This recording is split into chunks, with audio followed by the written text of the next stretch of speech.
This is the Tom Barnard Podcast. Listen live weekday mornings, 8 to 9:30, or anytime you like as a podcast on the Tom Barnard app at tombarnardshow.com or wherever you get your podcasts. Yeah, baby. That's all I have to say. A little news, a little information. I got a warning for all people, and I won't say exactly where it is because it's not the fault of the restaurants and all the rest of it. Mm-hmm. But on the West End on West 16th Street. Yep. I'm walking. I went for a walk around. There's this beautiful 1.2 mile walk around. If you go from here down to Cub and then over to the highway, come up the highway and then come back, it's 1.2 miles. Mm-hmm. It's a great walk. I did it 3 times, got in 3.6 miles. It's a really nice walk too, because there's not a lot of people around and that whole deal. But I'm walking along. And I've seen it before in restaurant areas. It does happen, or not really restaurant areas, but bar areas. Mm-hmm. I'm walking along, and right in the middle of the sidewalk, there's a huge pile of vomit. Oh, yeah. Not in the street. You wouldn't want to go in a street and vomit. Never. Vomited right in the middle of the sidewalk. And I'm like, oh, my God, what a classless pain in the ass. I walk about 75 feet. There's another pile of the same color puke. Same color. Another 50, a third pile of vomit. Nice. And on my last round, now people, it's closer to 8 o'clock and all the rest of it. So they're out for walks as well. I had to be a traffic cop. Listen, this isn't the only vomit pile. There's another one 50 feet up there and another one 50 feet after that. What did you drink that you had to hurl 3 times within about 1 minute? Man, that's I'm pretty sure I know which establishment would be responsible for having that much vomit on the street. Yeah, that somebody probably had a good time yesterday. That's what I'm thinking. 2-for-1s during happy hour. Now I need some wisdom from the two of you. Mm-hmm. What did you eat or drink that turned your hurl yellow? Ooh, yellow. That's either like some mimosas during brunch. Okay. Maybe a lot of beer. I don't know. A lot of banana Laffy Taffys. Oh, you know what? You might be right about. But would it be like carne asada? Carne. I just love that. Yeah, tell me how to speak English. Shut up. Get the hell away from me. I know it's a Spanish word, but we're in America now. Shut up. Right? Right. Let me mispronounce all of my carne and gyros and gyros. I've heard people say gyros. I'd like to order 2 gyros. Oh, would you? But they knew what he was talking about. Oh, yeah, absolutely. Yeah. You know, who cares about it? Oh my God. And some of the way that people mispronounce things is funny. Like there's like aioli that you would get that's essentially like a mayo spread. Mm-hmm. I've heard people call it areoli before, which is always fun. This is an areola. Yes. Right there. That is an areola. That is not whatever the hell they thought it was. But 2 more sides of that areoli sauce. Areoli sauce, please. Get that cooking. But yeah, I mean, it was just a different experience, but I was just kind of wondering, why didn't you go in the street? I don't know. It's dangerous in the street. You got cars. There's no cars at all at 6 o'clock in the morning. That was probably about 2 o'clock in the morning. Yeah, I'll say that was probly closer to 2 a.m. than it was 6 a.m. Yes, it was. I don't think there's any question about it. But just go in the street, right off the curb there, hurl over there. The street, some bushes, anywhere but where everybody has to walk. Well, that's the other thing. There was grass, not that far, not right where he did it. Mm-hmm. So I suppose once it struck him, he or she was screwed. They just had to hurl. But do it over the street, not in the middle of the sidewalk. And the thing is, I can let it go the first time. Yeah, I get it. Maybe it was pretty sudden. The second time and the third time, especially, like, something's happening here. The feeling of what is happening. It's not just like, oh, my head's feeling a little lightheaded. My stomach's a little queasy. No, I am puking my guts out. So the first one, I'll say, yeah, that caught you by surprise. You couldn't get to the grass. You couldn't get to the street. Right. Okay. But number 2 and 3 got to go somewhere else. Yeah, you're just an asshole at this point. I couldn't agree more. You know what? The first thing that struck me as I saw the third one, what's that? And it just popped in my head because I've been in the business for my whole life. God, I wish I could send the chucker out there to interview people about it. Can you imagine the chucker interviewing people about vomit on the sidewalk? Yeah, like I wonder how many people, 1, would have some sort of like a reaction to it, or 2, just didn't even notice that there was, because they're glued to their phones or not paying attention. One guy almost stepped in it. I warned him. They, sir, be careful. And he looked at me like, gave me a dirty look, and he looked down and went, oh, God. He literally almost stepped in it. But can you mean it? Power 92 out interviewing people about their vomit in the street, but not in the street, on the sidewalk. Got to be so great to have the Chuck. We should probably get a Chucker-like character. I think that could be beneficial. Let's see. We got anybody over at Hubbard that's that could be? No, I mean, don't repeat what the Chucker did, but that kind of reporting, because John Lastman works up in St. Cloud, so he's already got a job. But is there anybody you can think of, like a young guy that's bold like that? I don't know about young and bold, but but what I do know is entertaining. My guy Ross Brendel. I think you've met him before, Tom. Yeah, I've met Ross. Ross, I think, would fit into that role. You know perfectly. What? I would agree with you. I've never heard him, do anything like that. But just his personality alone. What's that little slant eye look he gives? He's like, or squint eye, I should have said. That's what I meant, squint eye. He always seems to be interested in whatever anybody is talking about. Oh yeah, he's genuine.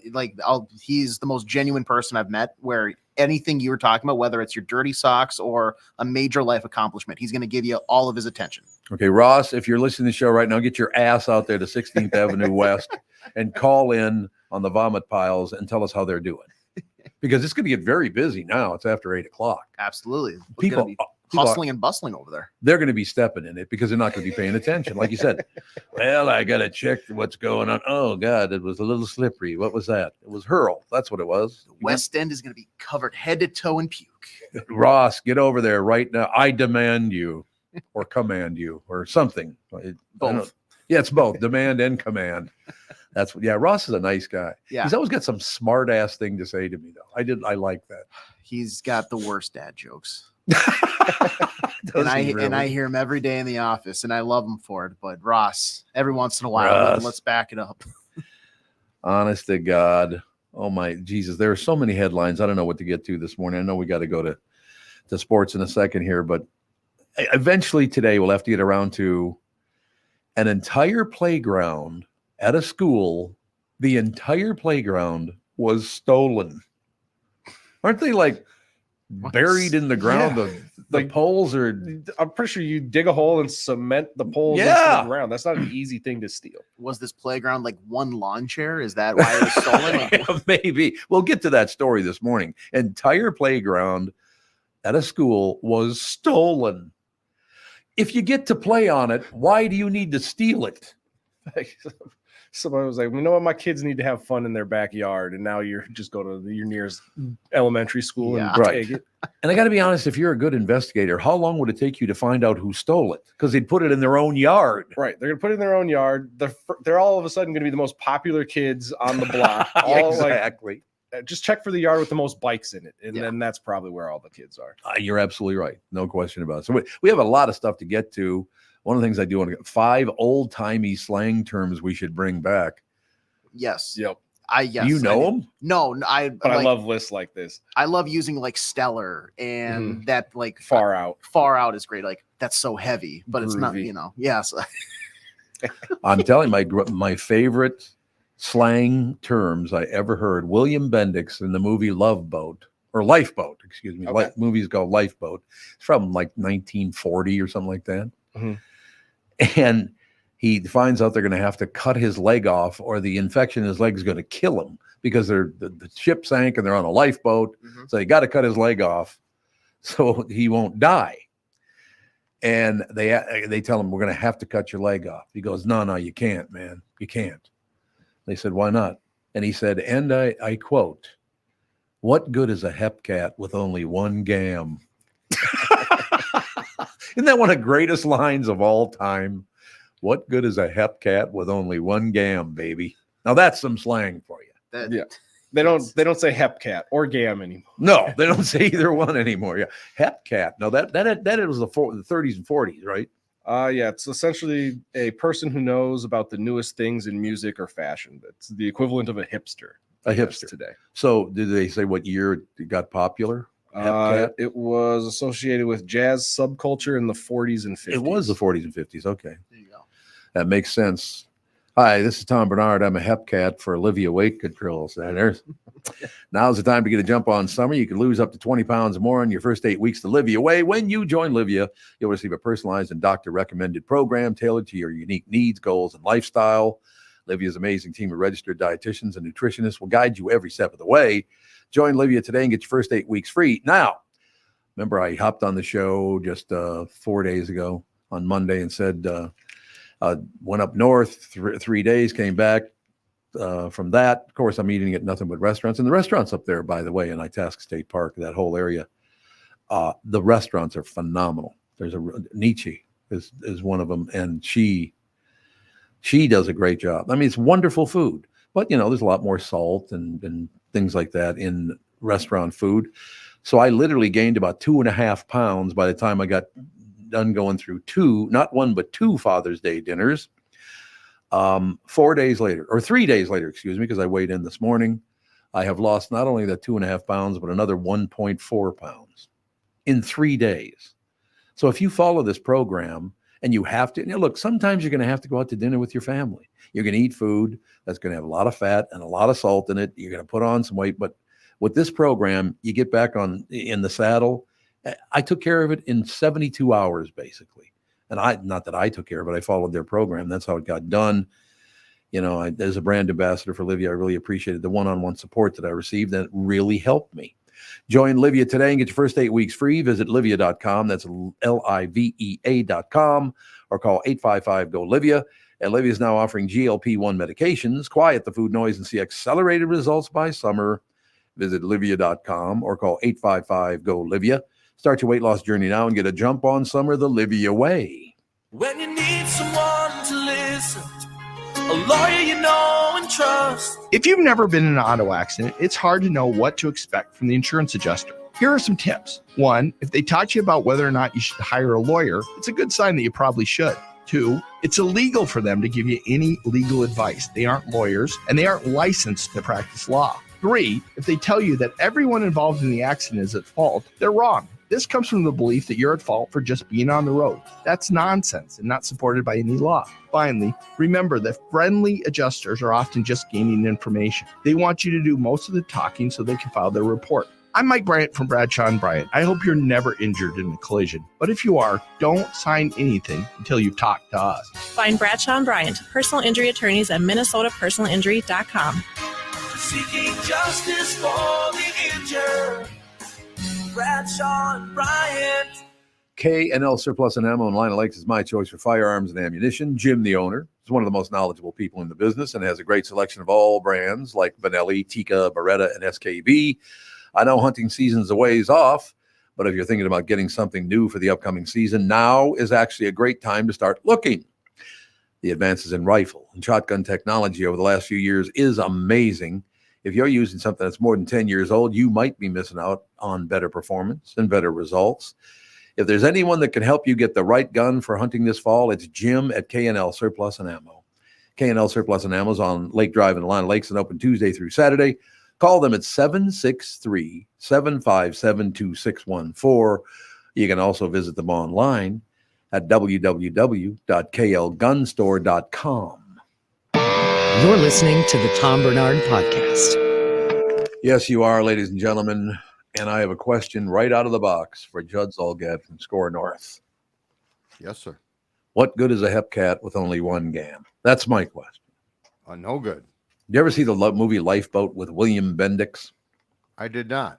I did not. Great movie. And he actually said he has to have his leg cut off because it's infected. They're on a lifeboat because the ship they were on sank. Sure.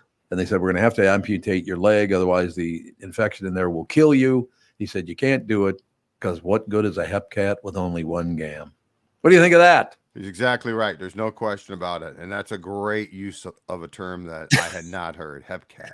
Oh, hep cat. Well, we actually, Tevin just pointed out it's from the 40s and 50s. Okay. Gam is a great word for legs. Look at the gams on that dish. Yes. I've heard people say that before. Oh, that's old. That's going way back. That's going way. Gams is a great term. I wonder what gam was supposed to mean. Where would that come from? I have no idea. But I remember, I think my grandma who referred to a GAM one time. Did she? Mom. Oh yeah. Well, my grandma was born in 1908. She's been There dead you go. since 882. But yeah, I definitely remember the term GAM. GAM it's a phenomenal term. There's no question. Nobody else died overnight. We lost Willie Mays and Joe Friedberg earlier. I mean, anybody die that we should know? Everybody's dying. What the hell is that? I don't know, but it should stop. It should definitely stop. And the Hall of Famers who have died in the past 5 years or so. Yeah. Yep. You know, K-Line, Bob Gibson, Henry Aaron, now Mays. I mean, there's a litany. There's a list now. And it's funny, I didn't see, you know, I personally did not see those guys play. I'm a little bit too young. Yeah. But they were, you know, gods. And so like just their presence still on earth was somehow comforting. I don't know how to describe it. You just reminded me of something, and I will tell you this. I got a chance, I think it was like 40 years ago, maybe even 45 years ago. I met Willie Mays and could not have met a nicer person than that man. Just caring about everybody else. I mean, he instead of becoming arrogant about his great abilities, used them to support other people. He was so good with other people. It was unbelievable. Well, I mean, I didn't spend a lot of time around him. I just met him for a couple of minutes. Yeah, but you could just tell the way, you know, he his comportment, the whole deal. He's just a really good guy, and I love the fact again that he hit the most home runs and stole the most bases in one season. That usually doesn't happen. The big home run hitters are not your fastest people on earth. He's the best all-around baseball player of all time, right? Former Minneapolis Miller. People got to understand that. Yes, in 1951, he was here and was called up so quickly that the guy who owned the Giants, Horace Stoneham, took out an ad in the paper to apologize for the Giants recalling him so quickly, or calling him up so quickly. He apologized. He apologized to the Twin Cities. He apologized to fans here. Good. Well, he apologized to the fans here for like saying, you know, I know you love to watch him, but we need to call him up, blah, blah, blah. And so, yeah, he was. Now, it's interesting. It came at a time when the Giants were potentially angling to move to Minnesota. Yeah, I think that probably played a role. In fact, I went back last night and was researching the plan that began in the late 40s to build a ballpark on the land on which you are sitting right now, Tom Barnard. Yeah, the Cooper Theater. Yes. It was the Cooper Theater. That whole area. That whole area, exactly right. And the amazing thing about it is that area was called Candlestick Park. For many, they might still call that area Candlestick Park because that's where it was going to go. So I was confused about that, right? Because it's like, why was it called that? And the reason why was evidently, or the theory is, so the Giants AAA club was the, I think it was the San Francisco Seals. Okay. Yeah. And they were, and the Giants ownership in New York was obsessed with the Candlestick Point area in San Francisco. Yep. And so they adopted the name for where they thought they'd put their ballpark in St. Louis Park. Yep. That's exactly what happened. That's very good. Most people don't know that kind of stuff. You've been doing a little. I did a lot of digging. I did a lot of it because I had heard stories, but I was curious about what the timetable was of like that park and the Met. And the timetable was, it was the late 40s before the Met was a concept. And evidently it came down to one of the big things was parking in that area would have been extremely difficult. But I guess you are sitting on what was in the 30s and 40s, basically just I don't know, an eyesore of like, yeah, it was water and crap like that. Yep. So no, you're absolutely right. So, okay, now I got to run one more. It's a sports thing. So that's why I'm bringing it up to you. Of course. We're moving. We're selling our house and we're moving. We're going to rent a house in another part of town. Love where I live. I love our house. Love where we live. When Devin used to come to the house in Golden Valley. I loved that house. Yeah. I mean, I thought it was wonderful, but it was way too big for two people. Well, now even the house we're in right now is too big for just Catherine and me. So we're going to sell that, move to a smaller place, and just kind of, come and go and do all the rest of it. Sure. So there's this, what's it called? Bagsters. where you put all your refuse in a bag and they come and pick the bag up and haul it away. It's called a bagster. Last night, I walked past the bagster. In the bagster, you've seen these, they're boxing gloves, but they're about, I'm trying to get it on the camera, they're about that big by that big. It's a huge boxing glove, a huge red boxing glove. And it was she was going to have them haul it away. Do you know whose autograph is on that boxing glove? I am going to guess Muhammad Ali. You got it. Oh my God. Oh, she was going to throw away my Muhammad Ali signed boxing glove. Oh my God. Oh, thing's hideous. I was like, I know it's over the top, honey, but it's Muhammad Ali, for Christ's sake. Yep. Oh, well, and just the financial implication of that. How much is that worth? I mean, on Ali's signature? He sent that to me because I did. Was that you played it about 6 months ago where I played Ali on a hit song? Oh yeah, what song was that? But I remember that. Yeah, where you did like the voice, and it sounded exactly like him. Well, that's nice of you to say, but he liked that, so he sent me the glove. I think Harvey, what's his name? What's Harvey's last name? He's a very wealthy guy in Minneapolis. Did a lot of Harvey McKay. That's exactly. Harvey is the one that actually sent it to me, I think. Oh, sure, yeah, he was friends with Ali. He was friends with Ali. That's exactly right. Yep, you're right. So the whole thing, I do a song as Ali. He loved it so much. He autographs a glove, sends it to Harvey McKay, who then sends it to me, and she's throwing it out with the trash. Oh, just the financial loss if that thing got thrown away makes my stomach turn. It's unbelievable. Honest to God, Arthur Fonzie said it best. Chicks, man. Arthur Fonzie, Henry Winkler, I've heard, is one of the nicest guys too. So phenomenal guy. We used to have him on a queue all the time. Just a really nice man. Very funny too. He's a really funny guy. So I just want you to know, I just unloaded my emotions on the three of you because I found my Muhammad Ali glove in the takeaway. Oh, I would be devastated.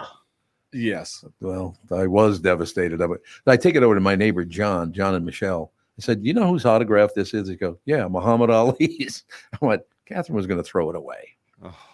Can you imagine somebody going through a junk pile going, this can't be real? Oh, yeah. And then she probably looks at it and she's like, yeah, this boxing glove, and somebody scribbled on it. Exactly right. That's exactly. And yes, I can. Dawn would do the exact same thing. My wife would do. I can imagine this in a second. If my wife could, she would get in my room when I was gone and sell and disperse of everything in my room. So I could totally see this happening. You make it sound like you lock the door when you do that. I should. There have been threats before. My bobbleheads, my baseball cards. There have been. She would love to. Well, first of all, she'd like to cash in, but if nothing else, she'd like to declutter the sports clutter. So the Ali thing actually makes perfect sense to another married guy.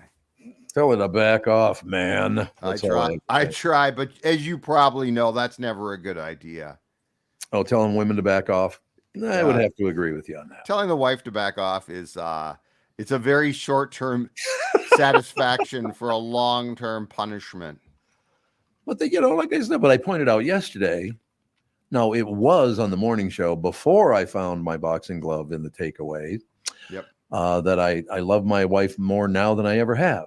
Well, that dropped down a little bit since last night. Let me just tell you that. I'm kind of back to where I was about a month ago, and hopefully it rises again. But honest to God, unbelievable. The one thing about moving to a smaller place, you have to get rid of a lot of your keepsake stuff.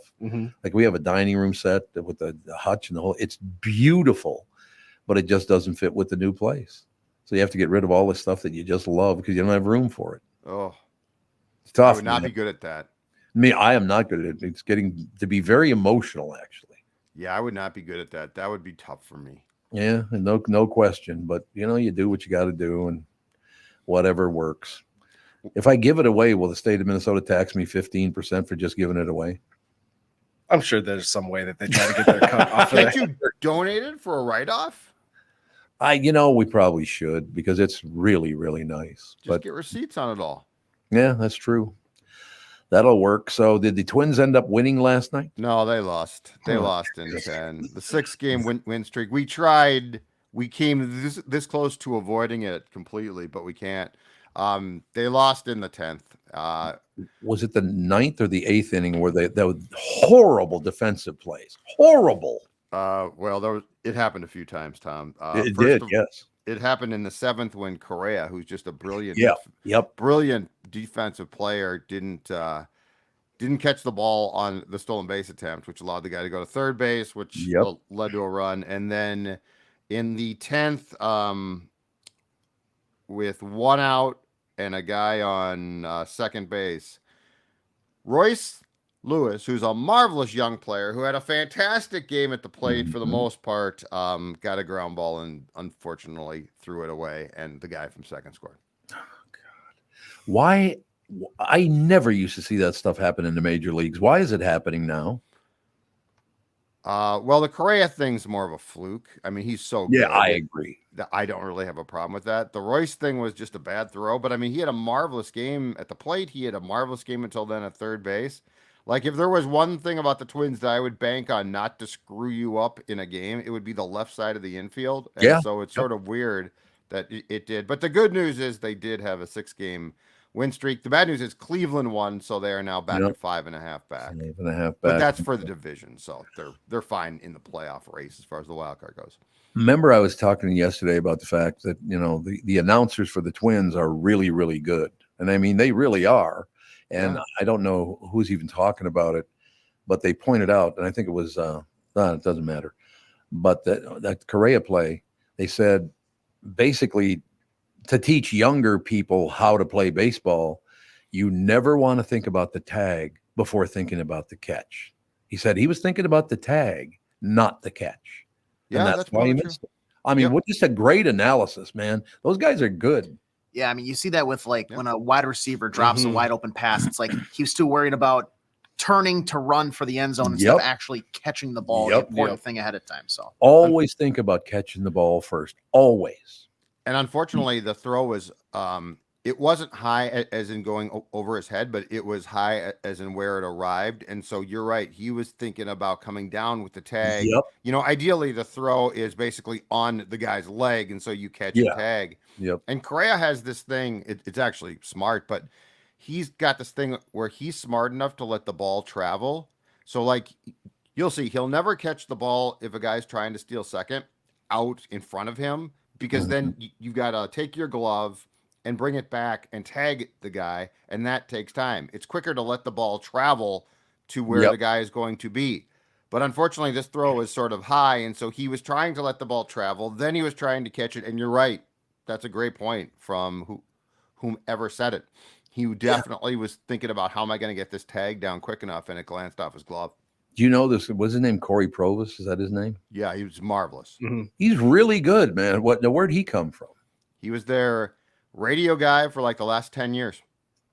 And then he replaced Bramer. Yeah, he is one of the best. He is. Wait a minute, he had to work with my favorite baseball player of all time on the radio. Gladdy? Yeah, he had to work with Gladdy. He liked Gladdy, but Gladdy doesn't like me, I'll tell you that. Gladdy and I do not get along. I could see that.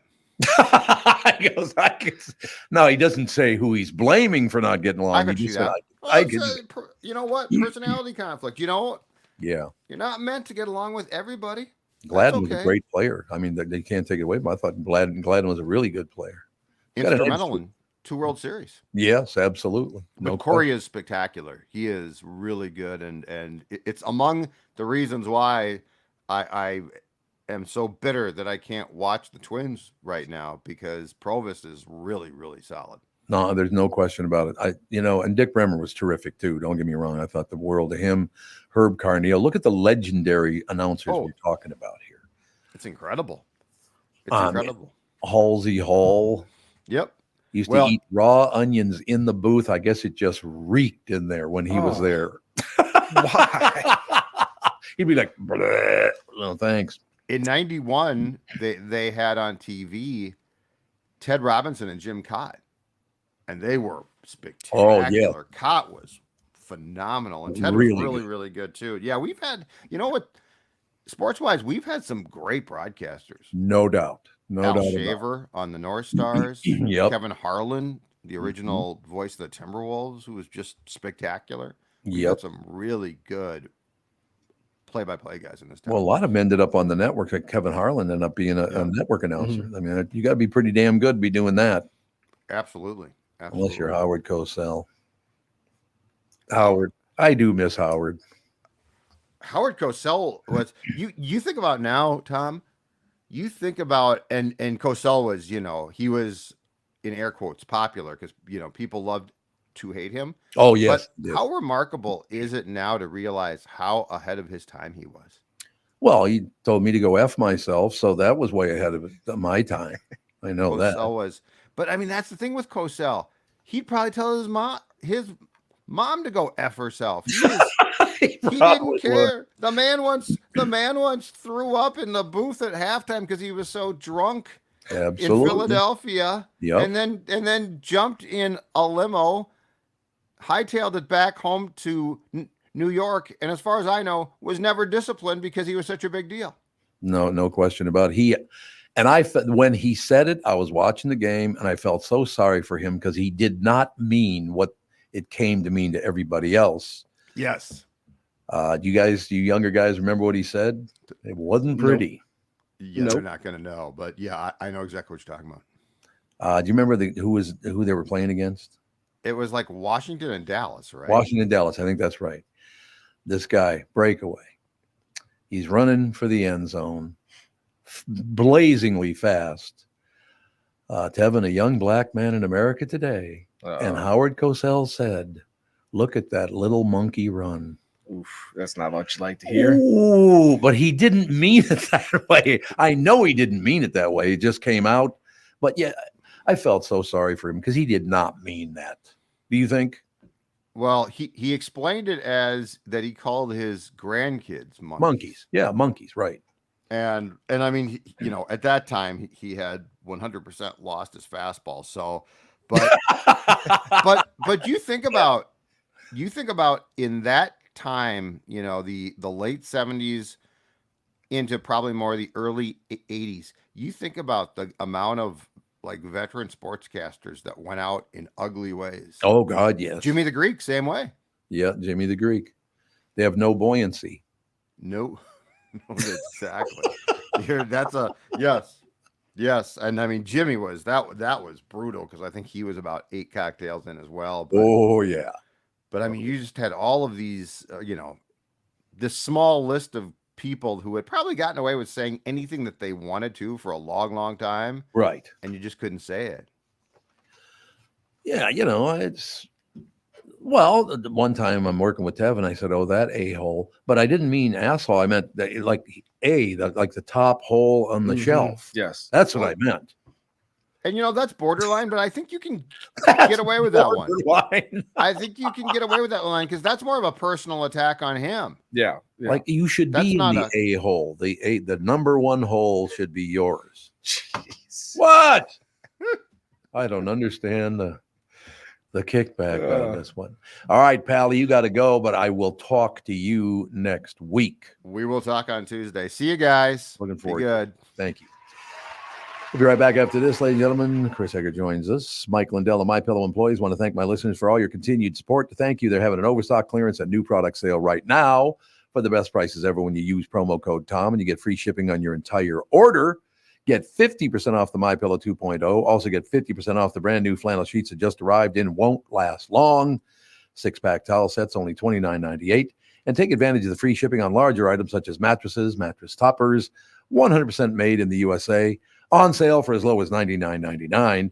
Everything's on sale from the brand new kitchen towels that have the same technology as the bath towels that actually do absorb, which is a very nice thing. They have dog beds, blankets, couch pillows, and so much more. To get the best specials ever, go to mypillow.com or call 800-516-5146. Use promo code TOM, and you get free shipping on your entire order. So call 800-516-5146 or go to mypillow.com, and please do use promo code TOM.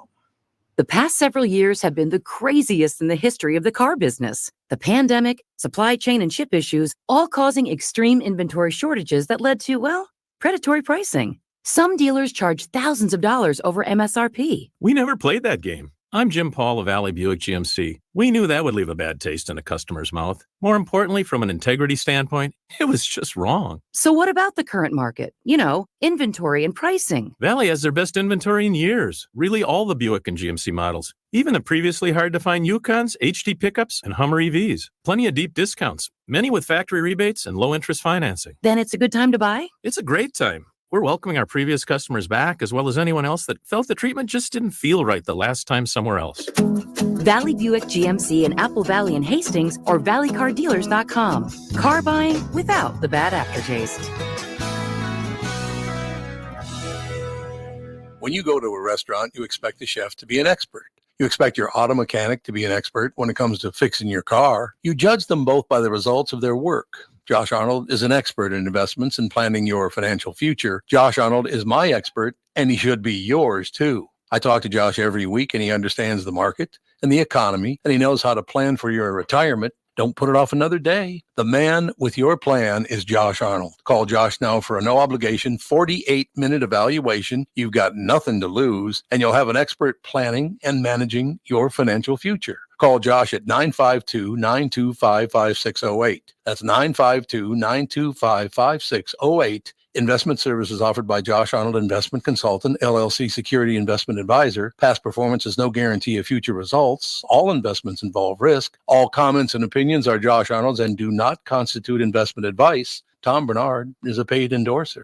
This is the Tom Barnard Podcast. Listen live weekday mornings, 8 to 9:30, or anytime you like as a podcast on the Tom Barnard app at tombarnardshow.com or wherever you get your podcasts. You damn right.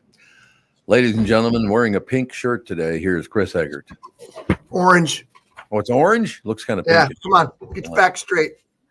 I'll get my facts straight. I'll be like a newsman. That's what I'll do. I'll be like a national news guy on CNN or Fox News and getting my facts. Yeah, straight. they're filled with facts. You're right about that.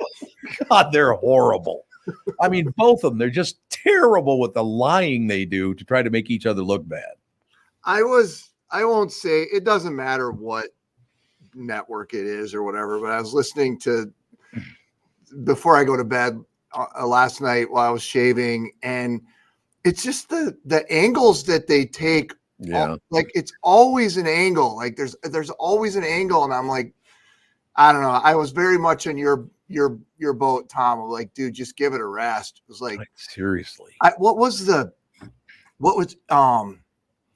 I don't know. The angle was a consultant who predicts political stuff, has been getting contacted by other political operatives who say Biden may not make it to the convention, and they're trying to figure out if they can run somebody else for him. Like it was such a wonky. And then they interviewed the one guy who talked to like two people, and that was a big. I was like 10 minutes on it, and I'm like, what? Anyway, I mean, the thing about it is there anybody that's yay rah for either one of them?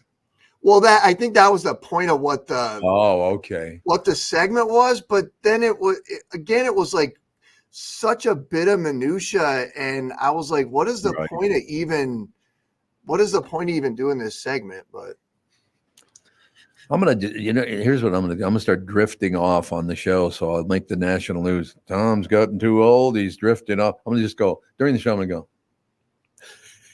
Just kind of look away. It's going to be wonderful. Channel 5's Chris Egert is brought to you by Mr. Money Talk, Josh Arnold. Call Josh today for your free 48-minute evaluation at 952-925-5608. So what's happening in the world, Mr. Egert? Well, I think I was talking about it a little bit yesterday morning about the flooding. There's a whole bunch of road closures happening along the Minnesota River, like Jordan, Carver, Chaska, because of the flooding. And I guess important to point out, that's all going to dump into the Mississippi River. Yeah. And at some point, we're going to start seeing I would assume, some pretty major flooding along the Mississippi, more like, in the city. and St. Paul, where you get a lot of those places. Like I'm thinking like Raspberry Island and a lot of the places that always flood. You're going to start seeing that. But Duluth, did you see any of the video out of Duluth yesterday? I mean, they had so much rain. It was just like pouring down the hillsides in the city. And I mean, it was insane amount of rain. So we need to have it stop raining, and it's not going to. It's like going to rain more over the next several days. So I warned people. I said, if you vote for either Biden or Trump, it's going to start raining and it's never going to stop. I tried to warn them. You put the warning out there. What else can you do? I mean, it does go that far too. Blaming things like, oh, the heat, it's his fault. What? I just had a conversation the other day with somebody about this, and I was trying to remember the preacher who blamed all the hurricanes in Florida on gay people living there. Oh yes. Remember that? I find, isn't that just magnificent? People will find any hook they can to make their point, whatever it might be. Well, Al Gore, a perfect example. Now, here's a guy made how many millions and millions of dollars off of that book, An Inconvenient Truth, or whatever. Yep. We're killing ourselves. Of course, it's the Western Hemisphere the Eastern Hemisphere that pollutes the most by. I mean, they pollute 100 times more than we do, but nobody ever brings that up. But then he had to go too far by claiming what? What did he invent? Do you remember what he claimed? Oh, he said he invented the internet, right? You got it. He invented the internet. Yeah, okay, Al. And Chris, I don't know if this is the guy that you're talking about, but I believe it was Pastor Tony Perkins who believes that natural disasters are sent by God to punish gay people. And he was in Louisiana where his home is flooded. Is that recent? Because I'm thinking the person who said this was 2015. 2015. Because it was down when I was working in Florida, and I was there for one of the hurricane seasons. It was 2004, and that was like it was one of the like big, well-known like I don't want to say Jimmy Swaggart because he's already he went his own way, but my God, remember who it was? Maybe it was Billy Graham. Was it Kevin Swanson? Yeah, I don't know. I guess I thought it was it doesn't matter. I guess I thought it was a bigger name, but he blamed Hurricane Harvey in 2017 on gay people. Yeah, well, that's a thing. I mean, obviously, that's why we've had so many hurricanes in the Twin Cities.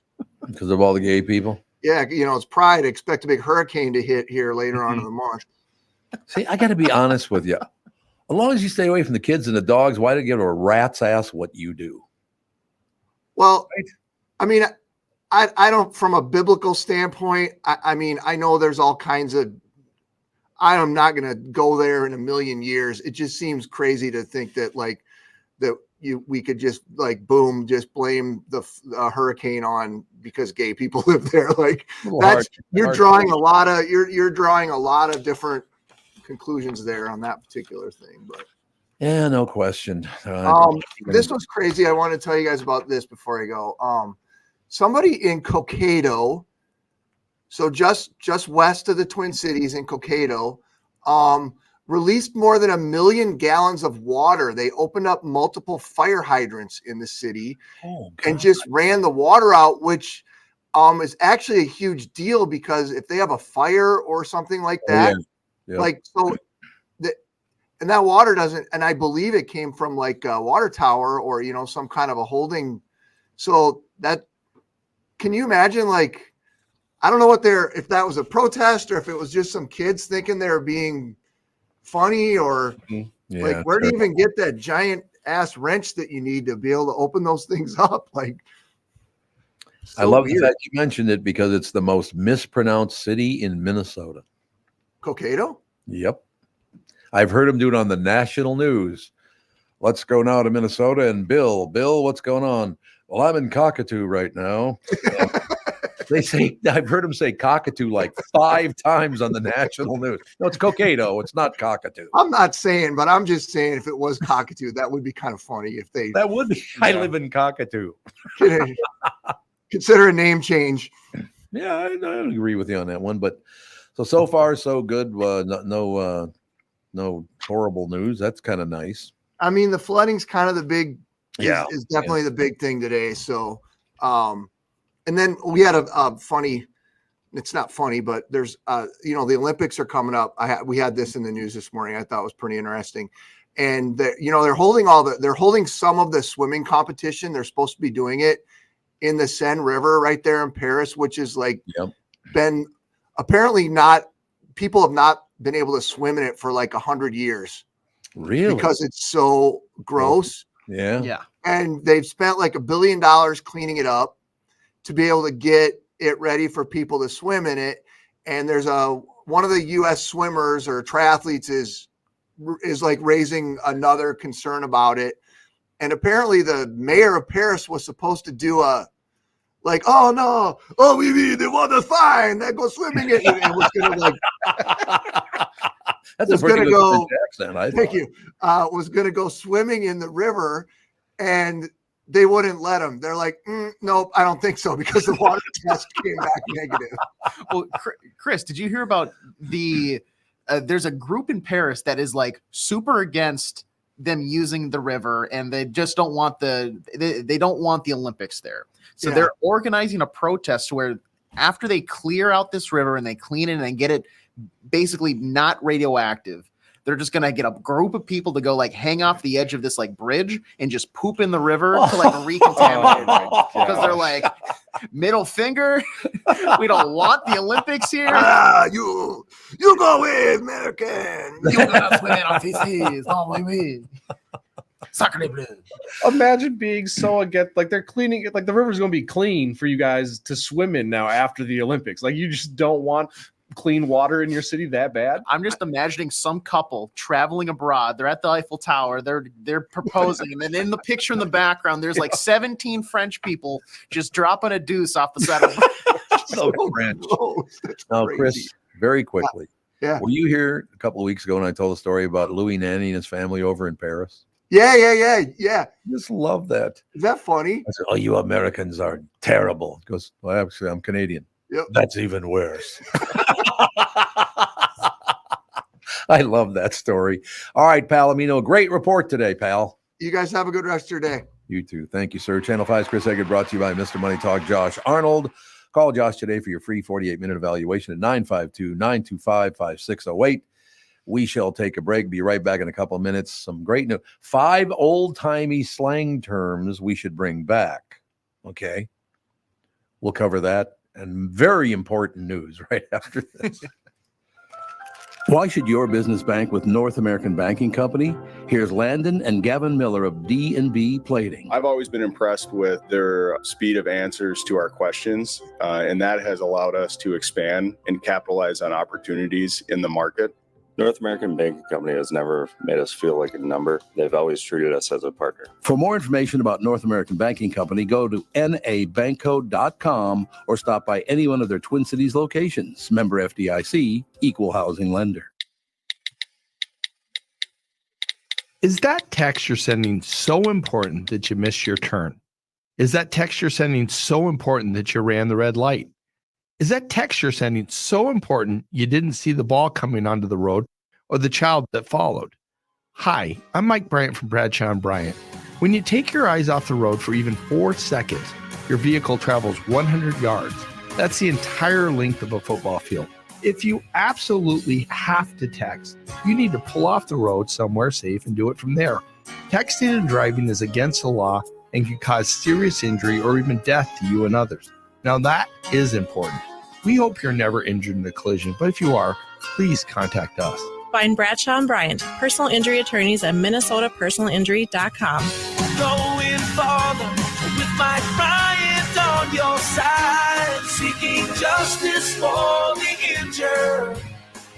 Bradshaw & Bryant. K&L Surplus and Ammo in Atlanta Lakes is my choice for firearms and ammunition. Jim, the owner, is one of the most knowledgeable people in the business and is great at getting you into the right firearm for your needs. We've talked about that before. You need the right firearm. Jim's a guy who can get it done for you. K&L Surplus and Ammo now carries Benelli shotguns that offer enhanced performance, Amazing reliability for uses ranging from waterfowl hunting to skeet shooting and more. I highly encourage you to stop in, talk with Jim and the rest of the K&L Surplus crew. Between their superior knowledge of firearms, friendly customer service, overall stock, and fair pricing, I can't imagine a better location to purchase your next firearm. K&L Surplus and Ammo is on Lake Drive in Lina Lakes, open Tuesday through Saturday. You can reach them by phone at 763-757-2614, or you can also visit them online at www.klgunstore.com.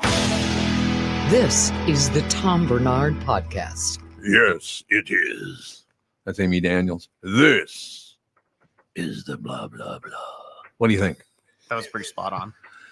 I thought it was Amy speaking herself. I really did. There's no question about it. You sick of trying to keep up with all the latest slang? Like, what's the latest slang? I don't even know what the latest slang would be. Let's see here. Cold has been kind of in a surge where it's like it's not the chilly temperature, but it's like if you do something cool, that was cold. Yeah, that was cold. That's cold, man. Yeah, that's true. Yeah, I understand. That's very cold. Where did that come from? That's a good question. Where does any slang come from? Right. I feel like it's just something that somebody said once as a joke, and then all of a sudden people thought it was cool, and it just takes off. Absolutely.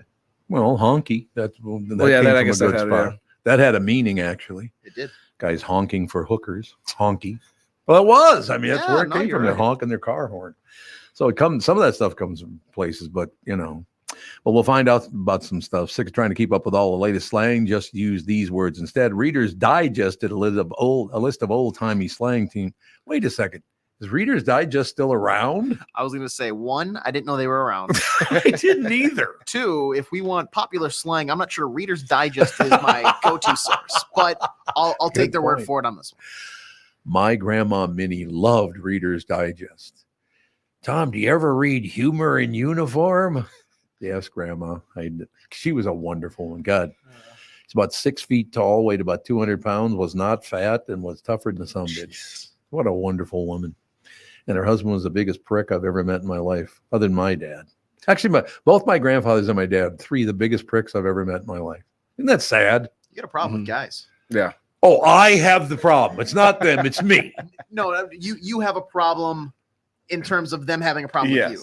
Oh, there's no question about it because I was raised by women. Yeah. I mean, to this day, honest to God, when Dan Seaman, who runs programming for Hubbard, needs me to do something, he always tells Amy to call me. Yeah. Because he knows I'll respond to a woman much better. Yeah. I didn't even know I was doing it for many, many years. Subconscious. Subconscious, I guess. So yeah, sick of trying to keep up with all the latest slang. Just use these words instead. Reader's Digest did a list of old-timey slang terms we should bring back. That did just strike me again. Reader's Digest. Okay. Here are a few you might be able to use in your day-to-day. Number 5, gas pipes. A term for someone's legs when their pants are too tight. I never even heard that in my life. Gas pipe. So somebody in some skinny jeans. Yeah, so these would be gas pipes then, because they're tight, workout pants. Hey, girl, loving those gas pipes on you. No gas pipe, girl. So yeah, I don't know. Gas pipes, a term for someone's legs when their pants are too tight. Look at that hipster with his stupid gas pipes. Yeah, I can imagine. Also, it's like yeah, like the super skinny. Yeah, you think you look cool. You look like an idiot with those gas pipes on. I saw a woman. Where the hell was I? I don't even remember where it was. She was rail thin. And I mean thin, man. Her legs were about, like this pop bottle. That's how big they were. And she had the tightest clothes on. And I thought, you don't even have to open the door. You can just slide between the wall and the door. Jesus, that woman was thin. Those gas pipes slid right through the crack in the door. Gas pipes, man. I like it. Oh, this one. This might be a problem. Pumblechook. You Pumblechook. I've never heard these. No, but that sounds like you have to fight somebody after they call you a Pumblechook. I don't even know what the context with that be. I have no idea what it is. Pumblechook, someone who's greedy and pompous. Oh, so asshole means asshole, basically. In the name of a character. The Great Expectations. That's where that was from. That's where. Okay, Uncle Pumblechook. That's right. I forgot about that. But yeah, greedy and pompous. So basically, you're talking about pretty much 99% of people in the world. I mean, people are so incredibly greedy now. It's unbelievable. I I think that one doesn't really hit as deep to me. Like if somebody calls me a Pumblechook, Yeah. like that just sounds like a goofy term. That's a circus term. It sounds like a word that like Biden would yell at Trump in the middle of like the debates or vice versa. But then everybody's like, he's having a stroke. Yeah. You don't just say that term. You don't say that name. It's very true. Oh my God, he's having a stroke. What are we going to do? Okay, this next one. Well, actually, AJ said this to me this morning. He said, "Arf, arf, and arf." I remember that. You walked in the door and you said good morning. I said arf, arf, and arf. And arf, arf, and arf. I didn't know what he meant, but we're going to find out right now what arf, arf, and arf means. It's ARF-ARF-AN-ARF. Arf, arf, and arf. An old British term for a drunk person, like don't give him another beer, he's already an arf, arf, and arf. The term comes from a drink called an arf and arf. That's half a beer. Oh yeah, arf and arf, half an ale. Half beer, half ale. So it just means you're drunk. It sounds like the person saying this is drunk. I couldn't agree more. You're the one who's drunk. He said you're an arf, arf, and arf because you drank an arf and arf while probably at the local arf and arf. Okay, I'm going to save number 2 for number 1 because number 2 is my favorite so far. Okay. I don't know what it means, but it's my favorite. Number 1 is giggle mug, someone who smiles too much or constantly has a grin on their face. Oh, so it's the opposite of a resting bitch face. Yeah. Where did resting bitch face come from? Why bitch face? Because if you're considered like a bitch face, like is like an angry face. Bitch. And so, yeah. Oh, because you're bitching. You're complaining. Yeah, like complaining about something like you're uneasy or unsettled about something. And so, yeah, if you're just have a natural angry look, they call it a RBF, resting bitch face. Yeah, that's right. Resting bitch face. Okay, number 2, which I think should have been number 1, and I have no idea what the hell it means. But I walked in this morning, I said, Jesus, Tevin, AJ, you sauce boxes. What the hell could a sauce box be? Ooh, a sauce box. I feel like that's like a term for an alcoholic. Oh, you do? Okay.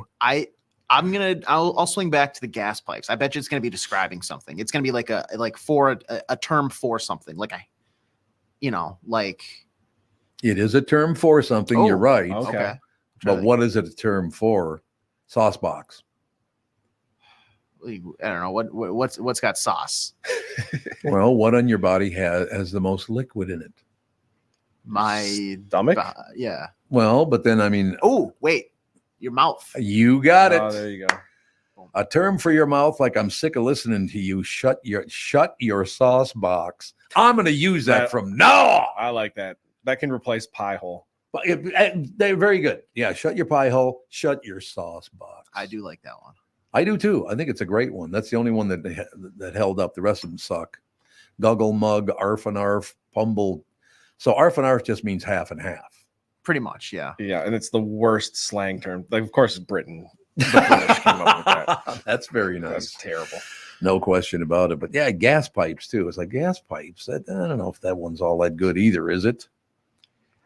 That's my second favorite on the list, but it's a giant gap between that and sauce box. Yeah. Sauce box is phenomenal. Oh, it's great. I'm going to go with sauce. But don't you think we should go with sauce box from now on? Yes. Yeah, once you shut your sauce box, we're on the air right now. Okay, you know what I'm saying? Cram it in that sauce box. Cram it in your sauce box. Wait a minute, that might not be good though. When you think about that, you know what I'm saying? Something that seems easy to others but is difficult for you. Math, hula hooping, and chopsticks. Who the hell First of all, if you have a difficulty with math, there's something wrong with you. Well, it might be the new math now. Oh, is it? Why? I don't know about this. The new math now, they've made it way more complicated to get to the 2 + 2 answer. Yes. I don't know why or who came up with this, but it used to be you put the numbers on a sheet of paper, whether you're dividing, multiplying, you can do it. Now it's like you have to have a whole system to figure out that same answer. It's like a 100-step process. Just for that. Yeah. Why do we keep changing math? Ask the mathematicians. Those people are lunatics. They really are. Well, the thing about this too is like what math? Because I think 2 + 2 everybody should be able to do. That should be a problem. But when it's like when letters get involved, that's when people, including myself, start having issues. Well, like it's like multiplication now is different. How is that different? Damn, somebody needs to message in or call in that has kids in school because I've seen like the diagrams and it's not like the normal where like if you're multiplying something and you put like, okay, the first number times whatever, it's like the numbers on top and you put the zeros and add them all up. It's all like you multiply them all in like different orders now or add them in different orders. Why? I don't know. Like you would think you would leave it the same so that way the parents but now the kids have to essentially teach mom and dad how to do their homework so they can help them with it. It's very confusing. Well, the thing about it is, very bright people are always very good at math. Does it have something to do with that? They have to keep changing it because some people are too stupid to do math. Yeah, I don't know. And it's like, so they make like a box and like, let me see. Okay. It's I don't know. There's a sauce box. It's a sauce box, is what it is. It's a sauce box, and it's a lot of extra steps. See, the way that I always thought about, like, say for the sake of super easy here, but just to diagram it out, 2 times 25. Yeah. It's super easy. Everybody knows what this. But like the way that I break it down is like I do 2 times 20 to get to 40, and I do 2 times 5 by itself, and I add those together. So like 3 times 33. That's 30. 3 times 30 is 90. 3 times 3 is 9, so it's 99. See, that's not a bad route for some people to take. That's the way I break it down in my head. See, what do you think of that? I like it. I'm not mad at it. It's easier than it's not what I easier than any of these boxes I'm hearing about. Yes, more sauce box, ladies and gentlemen. Okay, so ladies and gentlemen, someone online asked, what is something that seems easy to other people, but is difficult for you? And the responses include math, basic navigation, hula hooping, and chopsticks. I've never hula hooped. Is that hard to do? Never?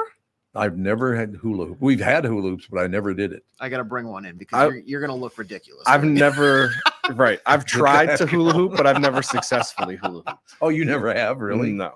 I must have at some point, thinking back to it, because it came out when I was a little boy. The hula hoop was invented when I must have. I just forgot or something. Have you ever heard about the sales pitch for the hula hoop?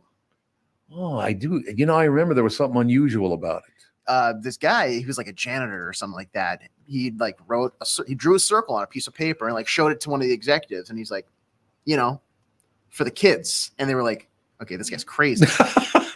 So he took it to another place. He's like, for the kids, because I don't think he could speak English. Or Right? Like yeah, that part is true. Yes, for the kids. I think it might have been Italian. And then somebody was like, bring us a prototype of what you're talking about, because you're showing us a circle. And then he brought it in, and they were like, yep, let's make 1 million of these. They did too. They made a lot of dough. Are they even around anymore?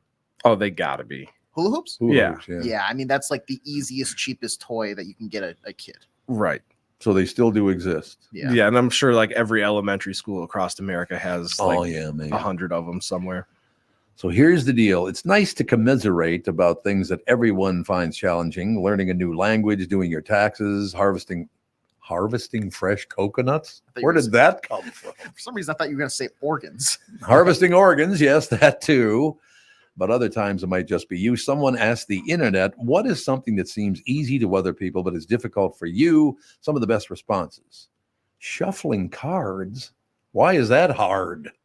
It's not, but I've seen some people that it's like I'm handing them to what we were talking about, like a long math problem. Like I say this sentence in French, but it's just shuffling cards, and they look like they have no clue what they're doing. They're the least coordinated people I've ever seen in my life. And then we end up doing the 52 pickup game because they just draw them all over the ground. Well, it depends on what type of shuffling you're talking about. Like if you're doing like just an easy shuffle, but yeah, the whole like whatever, getting it to bridge into each other, that's a little bit more difficult. Yeah, I suppose that's true. I don't know. Rolling my R's. I can't do this, so I'm in that boat. You'd be like, really? Really? Is that what they're talking about? Yep. Yeah. Ruffles have ridges. Remember that? That was a commercial. Ruffles potato chips. Ruffles have ridges. I wonder if they're looking all the way back. So you can't do that? No. You just go, you can do that. Like yeah, I can do that. I can do that, no problem, but I can't like speak and do that at the same time. My brain just doesn't allow it. You're a wreck. Anyway, parking straight. How can you not park straight? Nope, because this is evident enough. Nope. Tom. This is evident enough, Tom. I everywhere I go, even here outside, people don't know how to park. Wide open. You'd be shocked. People, Be shocked. We're still taking up 2 spaces, 3 spaces. Oh yeah. And it's just yeah. like, this is the simplest thing. It's terrible. Basic navigation. Well, that all depends. I mean, every car has a navigator in it now. Why is that hard? Oh yeah, but if you told somebody go south for 2 miles and then take a right at 3rd Street, they'd be like, I have no idea what you're saying. What? Yeah, I think really. Or like highways and stuff. If I say like you got to go 394 to 94 to 280 or whatever, people are going to have zero idea what that is. Really? Yeah. Because what I picture at the end of your deal was the Hubbard Building. Yeah, that's where you were going. That's my route as soon as I leave here. That's weird. Why? How could people not understand that? I think the fact that we have navigation where we don't have to think about it. Yeah, just true. the voice goes, Yeah. turn right here, turn left here. Absolutely. So yeah, it's all mindless driving now. Basic math. I've never had a problem. You guys have any problem with math? No, Not really. No. Not basic, at least. Remembering names. The older I get, the harder it is. Oh, I've noticed that. You could tell me your name right now, and I would look you in your eyes 30 minutes later and not have an idea of who you are. I'm terrible with names. I am getting worse. I used to be really good at it. Now I really suck at it now. You know what I've started doing is when I meet somebody new, I like force myself to say their name like at least 3 times in that conversation. I probably look like a psychopath because I'm like, you do. Hey, Jonathan, nice to meet you. So Jonathan, and I say it and I say their name way too much, but oh well, it works. But that's what I'm going to have to start doing because I forget people's names. It's unbelievable. Expressing myself in photos or taking selfies. I've never done that. I wouldn't even know how to take a selfie. You just hold the phone up aimed at yourself and push the button. That's it. Yes. And I'm guilty of this one. I hate being in pictures. Same. I can't stand it. I think the last picture I have of myself, like doing whatever, was like 4 years ago. Like not forced, just like, hey, take a picture of me. It's because I was in Vegas. And I was like, I have to at least take a picture. Yep. Yeah, that makes sense. Number 1 is knowing when to jump in and out of conversations. Well, watch the national news. We've been talking about this. No one does that anymore. They don't jump in and out. They just jump in and all talk at the same time. Yeah. And we never do that on this show. Never. It's all true. How about ending conversations like F off? Is that ending a conversation? Yeah. And I think a lot of people are bad at ending conversations now because you get a lot of the, all right, well, I get, bye. Nope. Oop. Okay. I'm going to walk away now. Oop. We'll take a break. Be right back. A couple more minutes. And then about quarter after, we'll get to, what's her name again? Kristen, is that it? Yeah. Oh, yeah. Like the legendary one. The legend, Kristen Burt. We'll be right back. Mike Lindell and MyPillow employees want to thank my listeners for all your continued support. To thank you, they're having an overstock clearance and new product sale right now for the best prices ever. When you use promo code TOM, you get free shipping on your entire order. You get 50% off the MyPillow 2.0. Also get 50% off the brand new flannel sheets that just arrived and won't last long. 6-pack towel sets for only $29.98. And take advantage of the free shipping on larger items such as mattresses and mattress toppers. 100% made in the USA, on sale for as low as $99.99. Everything is on sale, from the brand new kitchen towels that have the same technology as the bath towels that actually absorb dog beds, blankets, couch pillows, and so much more.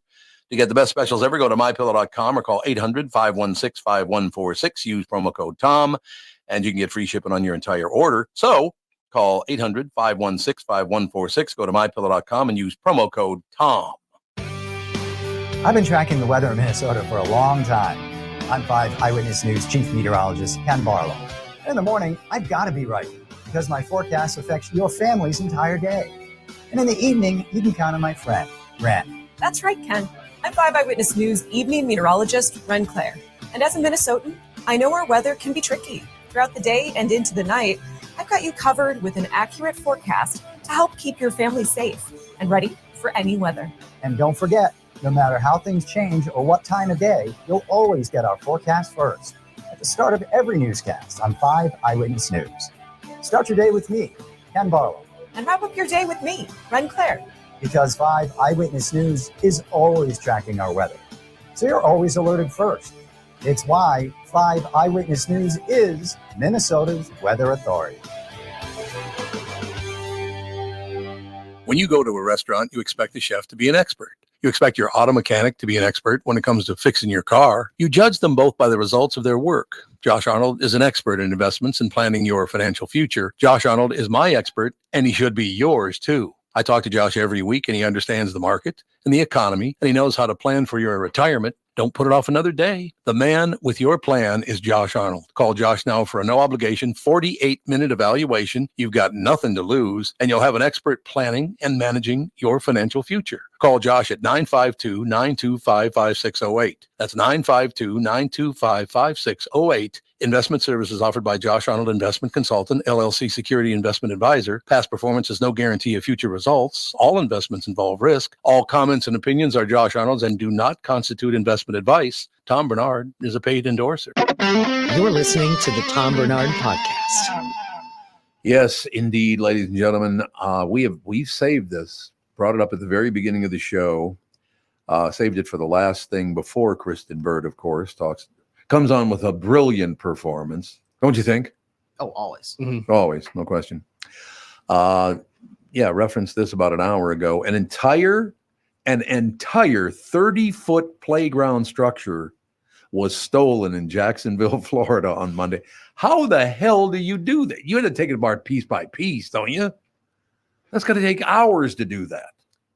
I'm pretty sure it was stolen from a school for kids with autism. Yeah, autistic children. It was. It was taken from an organization that works with autistic children. A 30-foot playground stolen. I lived in Jacksonville, Florida, worked at WAPE, the Big Ape, back then in 1976, I think that was.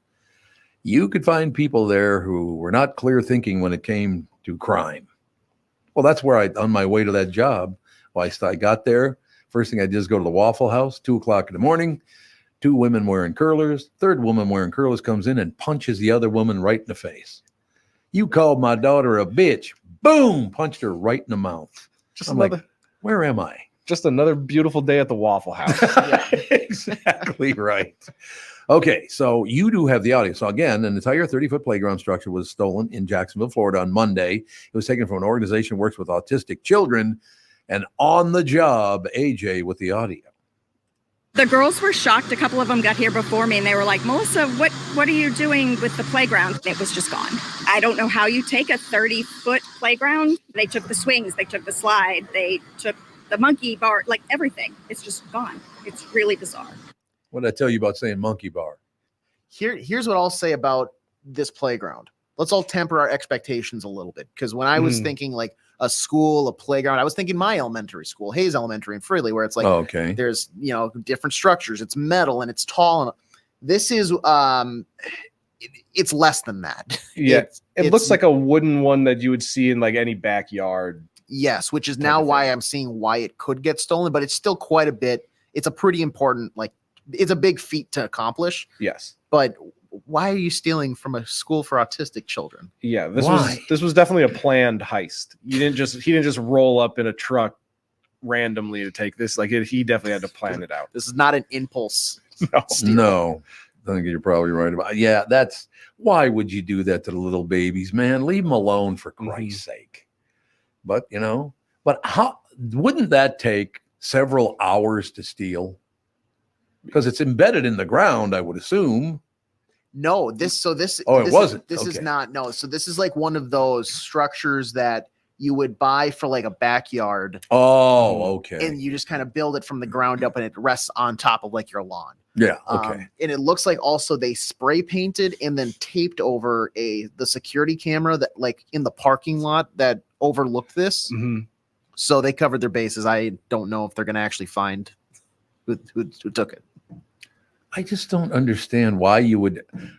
Can't you buy what? Because it's got the swings. Then on the side where the swings aren't, there's a slide. And then, I mean, why would you? Don't those? What do they cost? $200? Yeah, $200, or just take your kids to a park. You can do that. There are wonderful parks everywhere now. And I mean everywhere. It's unbelievable. Why you would do this to people? I just don't understand. I don't get it. It looks like the set is ranging from $5,000 to $10,000 for how much they spent on it, but they also spent $12,000 on mulch for the ground for the new playground. So the team is really hoping they can find it. Otherwise, hoping the community can kind of help support them and donate so they can get a new facility. So they're how much? The one that they purchased is valued between $5,000 and $10,000. Okay, we should take up some dough on the show here, don't you think? Send it to them. I've got about $5 for them. I'll match that $5. Okay, you guys got 5 and 5. I'll kick in 1,000. Sweet. So we're already at $1,010. Look at we need us. to come up with what, 5 to 10? Our listeners would do that. They do have a GoFundMe set up, so maybe I'll link that in the description for the show. You sure it says FUND? Yes. Okay, that's one minute. We should raise money for those kids. That is disgusting. Yeah, I hope that, and I'm sure that GoFundMe is probably just going to take off. Yeah, it looks like they're already at $3,500. They're hoping for a total of $18,000. Nice. I hope they end up getting like $100,000, and then the kids just get this enormous playground. Exactly right. See, I'd give you this stuff on the air, but I'm not giving my credit card number on the air. That ain't happening. No, not at least not until I get a pen and paper. Yeah, get that rolling again, man. But I'm very serious. If our listeners could get together and do that for these kids, basically, if every one of our listeners kicked in $1, they'd have 3 times the money they need. I think so. There's no question. $1 is all it would take. So if we can do that, where would they call it? How would they set that up? Could somebody set up a GoFundMe page on that? There is already a GoFundMe page. Okay. So if you go to GoFundMe, it's under, like I said, I'll link it maybe in the description for today's show on YouTube and on your podcasting website and everything like that. Wonderful. But otherwise, if you just Google search Jennifer Feinzig is the person who has like set it up for the school. It's for the Growing Together school in Florida. So they'll hopefully get enough to be able to get a new playground here pretty darn soon. Yeah, hopefully we'll do that after the show. Well, between the shows, you guys kick in your $5, I'll kick in my dough, and they'll be even closer. So that'll be good. But our listeners, I used to do that all the time on KQ, raise money for things like this, and our listeners always responded. It was wonderful. So let's stay on top of that. Yeah. For like at least today, tomorrow, and into next week to make sure these kids are taken care of. They're autistic, for Christ's sake. What is wrong with you? Yeah. Good God. Normally, people ask for a to-go container, They'll actually slide whatever food they want to take home into it. But there are people, and I guess this is very common. I had no idea this was true. You know that people are now stealing the dinnerware from restaurants to take home? Yes. Oh, yeah, this has been going on. Really? Yeah, Why? I had a friend in high school that would go to Applebee's and steal the steak knives. Okay. And had a box full of steak knives in the back of his car. Yeah. That's actually sad. Oh, it's not great. That is very, very sad, actually. There's a TikTok making the rounds where a woman says, "My husband's beige flag." What is a beige flag? What does that mean? It's not like a red flag is like maybe bad. Bad. Like Okay. AJ has a red flag that he bad breath snores or something like that, Yeah, and a beige flag is something that you can tolerate. It's not a deal breaker. No, I see. Oh, it's not a deal breaker to Yeah. steal from other people? That's nice. My husband's beige flag is that every time we go to a fancy restaurant, he likes the dish. He'll ask for a box and steal it. I'm not mad. That's what the wife said. Well, I'm not mad about it. The clip shows a large go-to box, an entire oval-shaped hot plate sitting inside with some lobster mac and cheese still in it. I do love lobster mac and cheese. That is good. And then the husband looks at the camera and just goes, shrugs, whatever. Who's it? Bonnie and Clyde? Probably.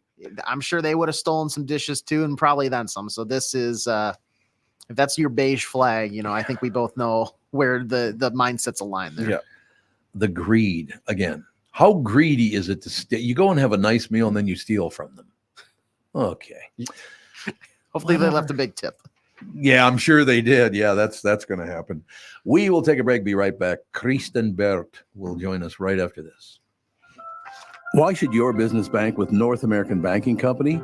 Here's Landon and Gavin Miller of D&B Plating. I've always been impressed with their speed of answers to our questions, and that has allowed us to expand and capitalize on opportunities in the market. North American Banking Company has never made us feel like a number. They've always treated us as a partner. For more information about North American Banking Company, go to nabanco.com or stop by any one of their Twin Cities locations. Member FDIC, equal housing lender. The past several years have been the craziest in the history of the car business. The pandemic, supply chain and chip issues, all causing extreme inventory shortages that led to, well, predatory pricing. Some dealers charge thousands of dollars over MSRP. We never played that game. I'm Jim Paul of Valley Buick GMC. We knew that would leave a bad taste in a customer's mouth. More importantly, from an integrity standpoint, it was just wrong. So what about the current market? You know, inventory and pricing. Valley has their best inventory in years. Really all the Buick and GMC models. Even the previously hard-to-find Yukons, HD pickups, and Hummer EVs. Plenty of deep discounts. Many with factory rebates and low-interest financing. Then it's a good time to buy? It's a great time.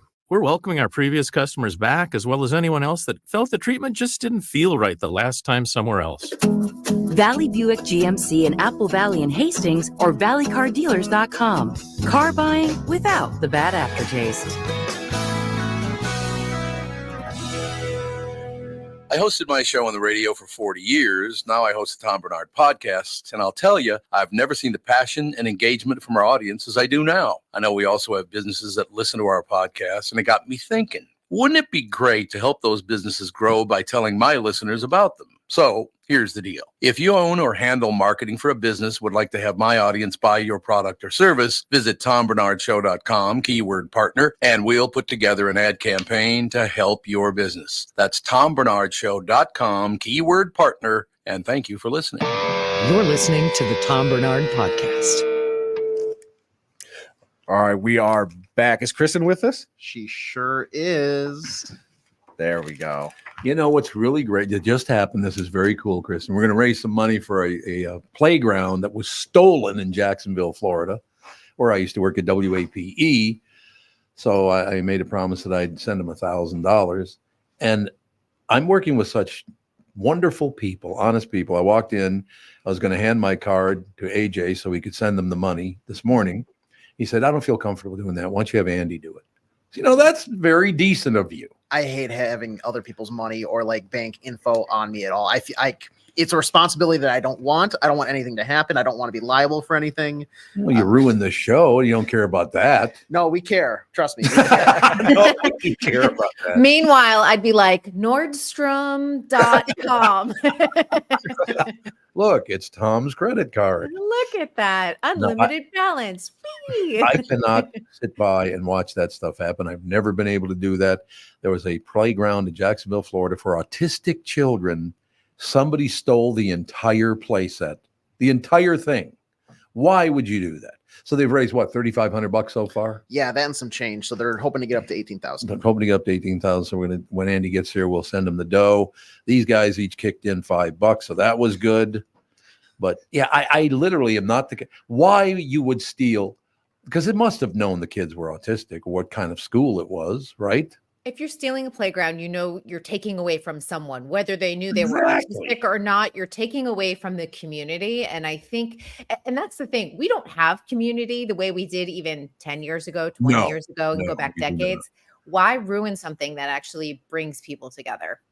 And what did you? Where do the people go to donate again? If they go to GoFundMe, it's a fundraiser set up by, I don't know if it's like the principal of the school or whoever, but her name is Jennifer Feinzig. And then if you're listening or watching on YouTube, go down to the description of the show and I'll have it linked in the description. Magnificent. We're going to try to raise, so we need to raise about 15 G's to get them back to where they were. Absolutely. No problem.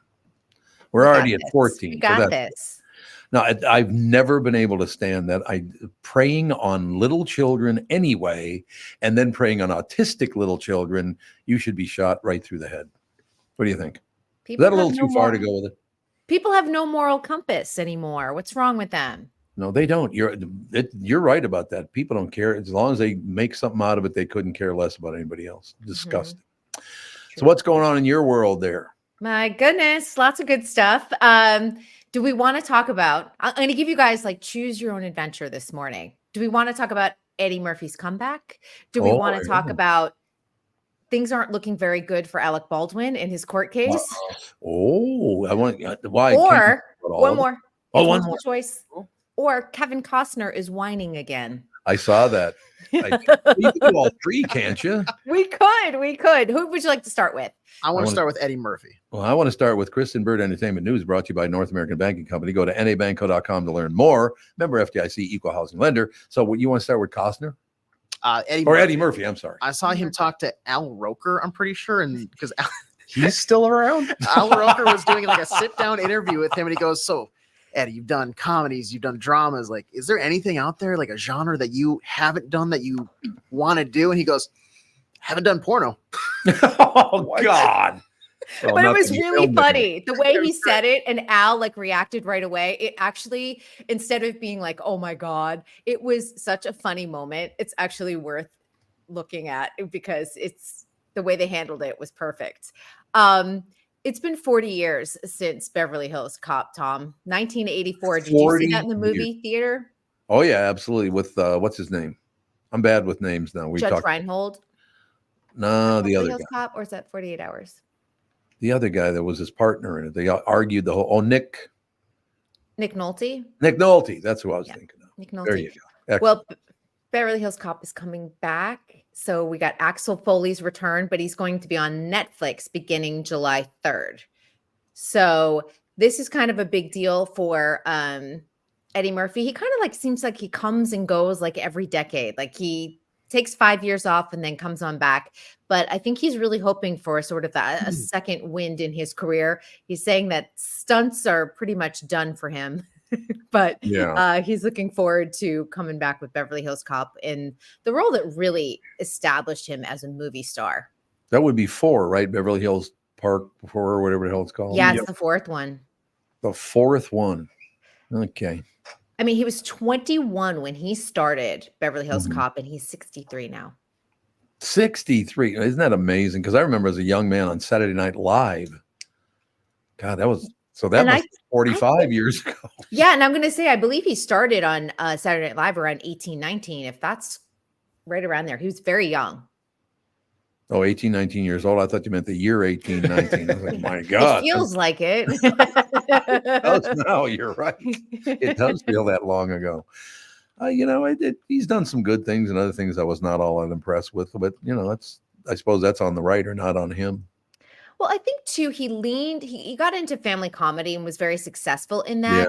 Yeah, yep. And then he started doing all of like what I call his fat suit movies, where he just started dressing up in a lot of costumes and Norbert which was kind of one of those films, I would say more of like the family comedy type of genre. When he was nominated for an Oscar for Dreamgirls, he was the front runner for that. And then the studio released Norbert right around the time that ballots were out for the Academy Award. And it kind of reminded Academy members like, oh yeah, like that's Eddie.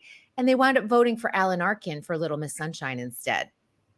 And Eddie was so pissed that he lost. He stormed out of the Kodak Theater, it's now the Dolby Theater, and did not return. Like he left, and there were still other categories. He had other cast members who were nominated and did not go on to see them win. It's amazing. This popped in my head because of what you just said. I bet you people under 30 don't even know what Kodak was. I bet that's true. Kids, like the camera, like the so film. You do remember. So did you know that? Yeah, Kodak is cameras, right? But does anybody use cameras anymore? They got a phone now, so they don't need cameras. Yeah, the disposables are back. Yeah. They are? Yeah. Oh, okay. Yeah. Never mind. I was like, Gen Z loves the disposable cameras. You see them like at proms now, and you're like, okay, you want to go to CVS and get them developed. So let me ask you a question. The very people who bitch about the ecology the most use plastic cameras and then throw them away. Yeah, I mean, it's he goes, yeah. We didn't say Are the parts recyclable? I don't know. Whatever. It all works out in the end. So Eddie Murphy. So Kevin I don't Costner. think. Kevin Costner. That's right. When he's whining again, you said? He's whining again. It's interesting because he's been doing a bunch of press this week in anticipation of Horizon and American Saga being released next week. Nobody's talking about the movie, though. They're either asking him about Yellowstone in the interviews or his supposed rumored romance with Jewel, which he swears is just a friendship.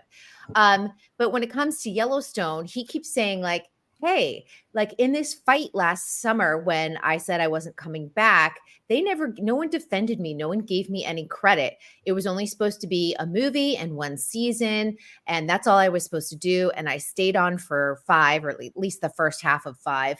And no one's giving me credit for doing that. And other people on the flip side are arguing, you didn't have much of a career before you came back with Yellowstone. So Yellowstone did you a favor.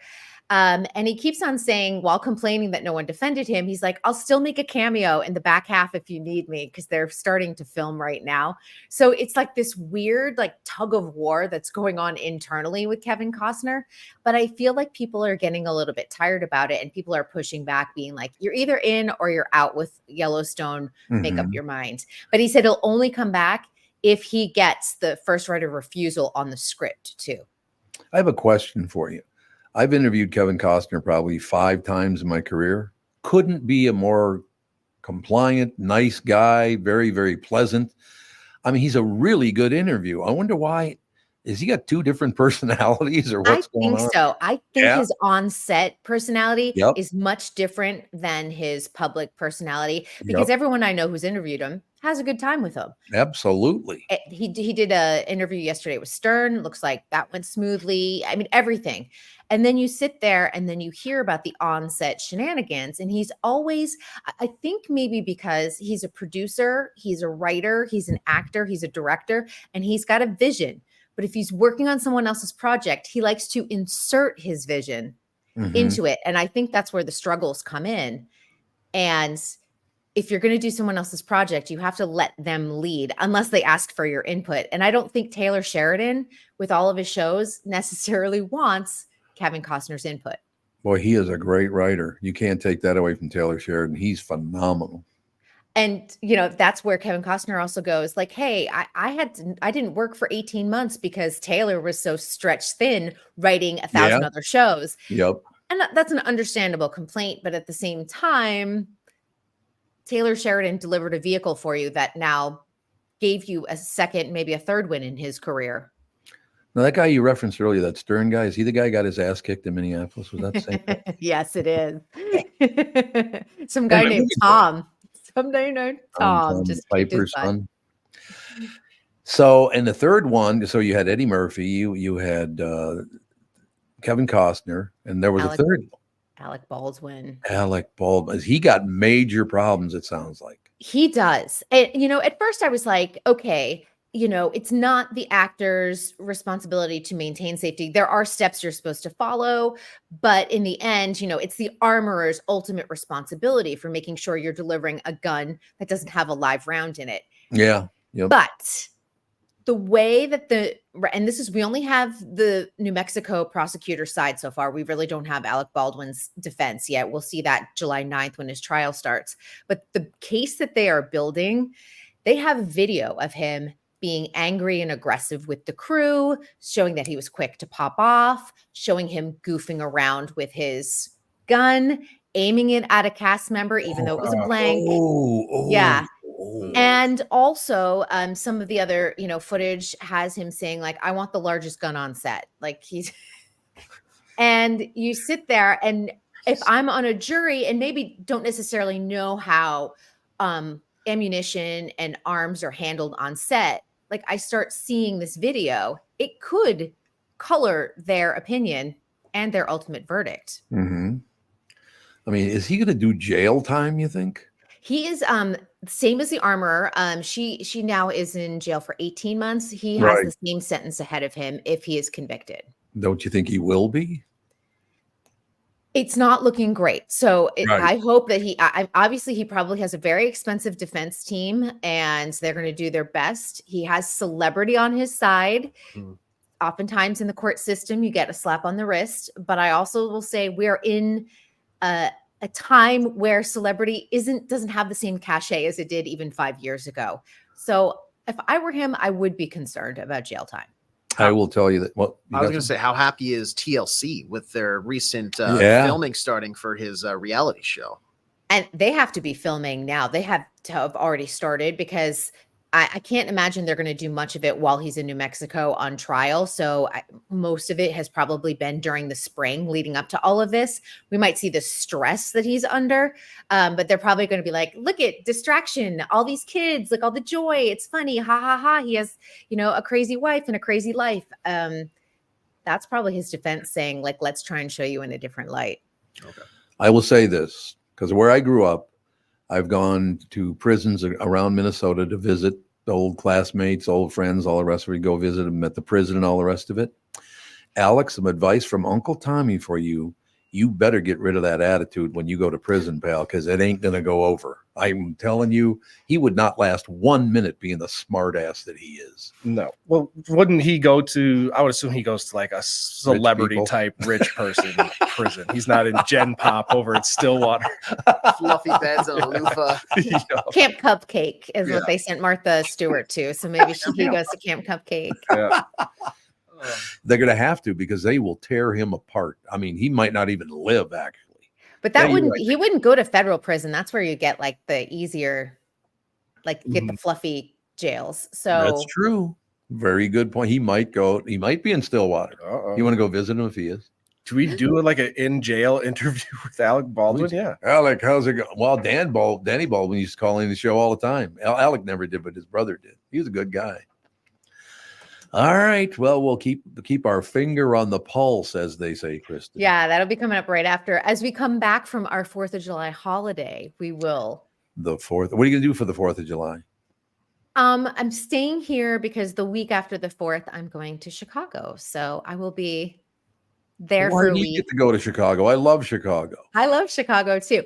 My cousins are in Alaska. They fish salmon during the summer. They have a salmon fishing business. And so they have this wonderful house in Chicago that I'm going to go live in just for a week. And my friends are there. I have family members there. So I'll be with you guys. You're the worst person I've ever known. Why? I don't know. I just thought I'd throw that out there. Like, what does that have to do? And I'm going to eat good food and just a little change of scenery. So it'll be fun. By the way, Alec, when you end up in prison, if the right pocket is hanging out, it means one thing. If the left one means another. And if both pockets are hanging out, you better run. That's all I'm saying. That pocket thing, those guards have to watch that very closely. Guys walking around with their pocket hanging out because it's not a good sign. What does it mean? You got a chance to live if the right pocket's out, the left. It's that kind of deal. Do I have to look it up on like Urban Dictionary? Well, you could look it up. AJ could probably tell you right now what it means when the right pocket, the left pocket, and then both pockets.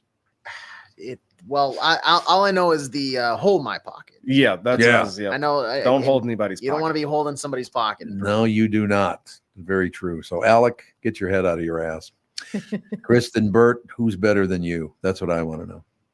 No one. Nobody. No one. There's nobody. It's all true. Talk to you tomorrow, sister. Look forward to it. Bye, guys. Kristen Bird Entertainment News brought to you by North American Banking Company. Go to nabanco.com to learn more. Member FDIC, equal housing lender. That is going to do it for the show today, ladies and gentlemen. The family show is up in about 15 minutes.